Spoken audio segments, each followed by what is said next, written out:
But Detroit, I like Detroit simply because it looked like somebody had bombed it repeatedly. There were like glimmers of hope. There was like artists moving into the old abandoned warehouses. There's a lot of urban plantation, urban farming going on there. The kind of people moving in and doing local businesses, private businesses, as opposed to corporations. So you know, when you come out of Detroit on Old Ford Road, it's more promising. A lot of cafes springing up. So I think it's a good example of, you know, a city can be down on its luck but can find a way back. Nate, do you want to tell people how they can get your book? No, I don't want to talk about book. No, I don't. Oh, okay. What's your range of questions for you? Yeah, I was going to say questions. Yeah. What is your range? 300 miles about. How many? 300. 300. With the spare tanks? Yeah, because this is off an XR250. That's a common modification, or you can do an XR400. That's 8 litres, or if the XR400's got 10 litres.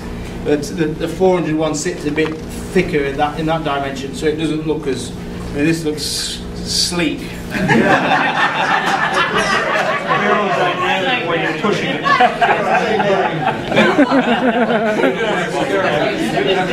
Carry a spare tank.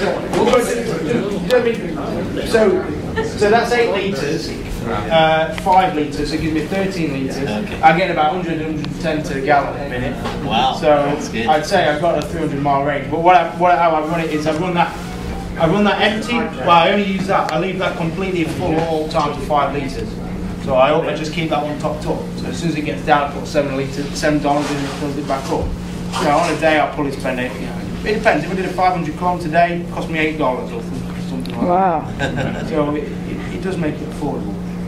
Yeah. You're from England. Yeah. And you started in Australia. What did you emigrate to Australia? No, I went visiting. Oh, did you? Yeah, like working And how old are you?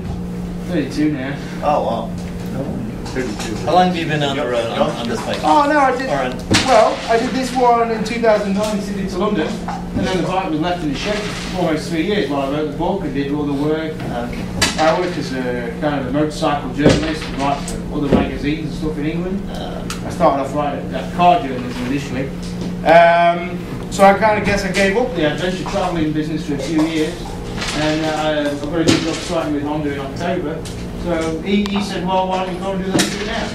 So that's how it came about. Basically, he said, go and get out of the system now. You've got a few months between this job and that job. Go and do it. So the Honda importer in England, or Honda? It's Honda's event management team. Really? Good for you.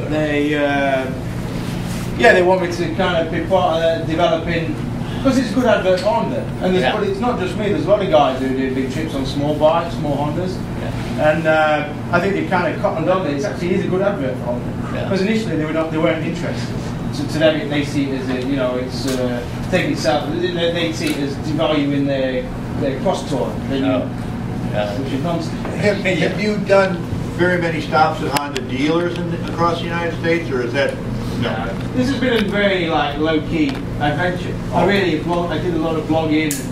I tried to really promote that first trip to the detriment of the trip at times, like on ADV, things like that. It became too much, really. And I see a lot of people making that mistake now. They set off on big trips, and the point of their big trip is to document their big trip. It kind of ruins it. Yeah. So this trip, I've kind of put a few photos on Facebook when I felt, if I stopped at McDonald's for coffee, I'll put my laptop up and download some photos. And so in terms of Honda dealers, no, because it takes a lot of, you've got to go in there and introduce yourself, and then what do you want out of it? I mean, I don't really want anything out of it.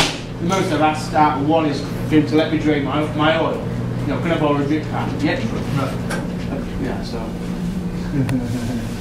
Yeah, Super Sue had put a link to your post on Facebook, and it was late one night, about 12:30, 1 o'clock for me, and I'm looking online, and then I see this link, and he says, I hate these wild dogs. They're chasing me, and he said, you're riding a bike, and the dogs are chasing after you, you're still riding as much as you can, and the dogs are still after you. Are they ever going to get tired? I'm like, this guy is nuts. Well, you got to admire it when you're living. Think about the cyclists who ride through there. Yeah. Right? Yeah. Pfizer. Yeah. They got to carry me sticks. You know, I got to admire it, and I don't, you know, you're saying about many different things. You're exhausted, you're having a wonderful time and everything, but as far as I'm concerned, you're living. I mean, that's what we're all talking about. That's what we all like to do, is you go out there and just do it, and you know. Yeah, no, I don't think you need to do these big, you know, I guess that's what you learn as you go along. You really don't need to ride as far or do, you know, what I did to live really. Yeah. You know, you can do it in your own day-to-day, can't you? No, you can have an adventure in a day. You don't need to set up across the world.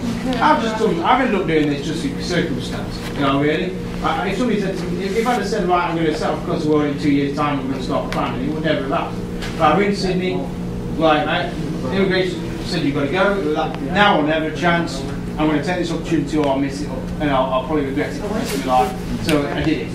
So I was very fortunate. I was blessed by circumstance, really. Oh, that's great. What's your plan now that you're in San Francisco?